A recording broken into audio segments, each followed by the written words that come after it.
is one of 7 rivers which intertwine and join together in an estuary called Braden Water before they flow out towards the sea.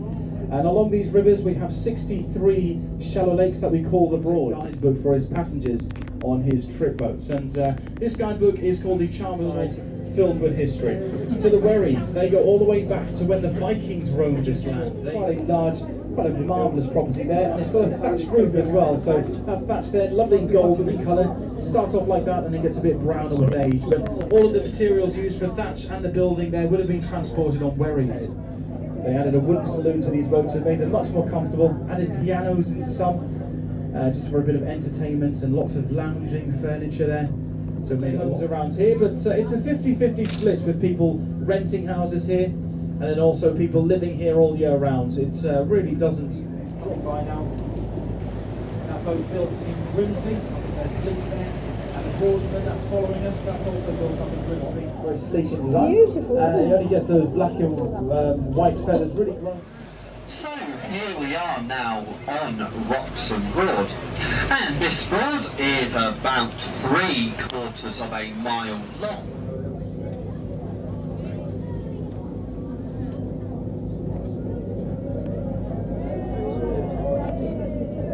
Staith here, the Staith on the right hand side is called Woodblaswick Staith, and again a Staith is a Norse word for a boat landing area, so wherries would pull up and next to this Staith, drop off the cargo or pick up.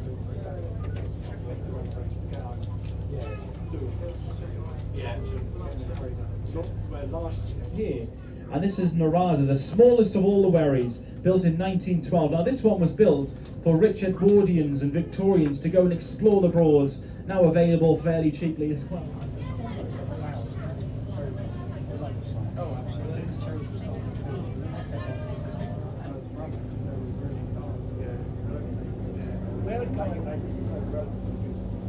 Yeah, no, this never produces. Even the ducks one side. That's what you see there just to your left hand side, the navigational rangers, they're the ones that will look after.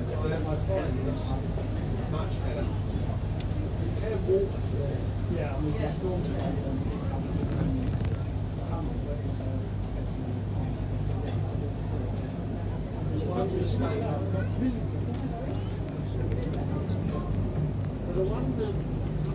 Going up on me like one here, one coming down.